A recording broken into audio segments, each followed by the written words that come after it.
you leave MMA, or you make the decision to leave MMA around late 1996, I believe.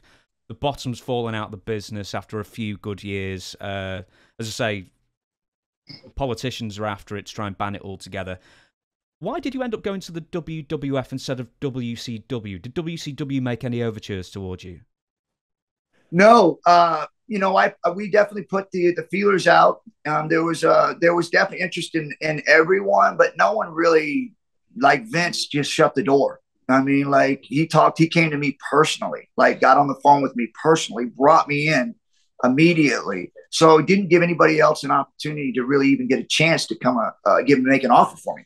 So I was in his down in the office down there within a week. I was already in front of Vince, and Vince was already making me an offer. They're already showing me what they wanted to do. I mean, they made it so when I walked away from there that I had already made a deal with them, and there was no way anybody else was going to be able to bring me in. Did you get the full tour of the Vince McMahon mansion? No, I got in the office. Basically, they showed me outfits. I mean, they had it down. Like, I mean, I was like, that was some fast work, right? But when I left there, I got a sweet deal. I mean, a really, really sweet deal. More money than I'd made in the UFC. So it was one that I don't think anybody could have said no to. An offer you couldn't refuse, essentially. Yeah, pretty much. Yeah. Do you know, actually, with the first meeting with Vince McMahon, you've said good guaranteed money because they were starting to do guaranteed contracts by this point, or downside guarantees.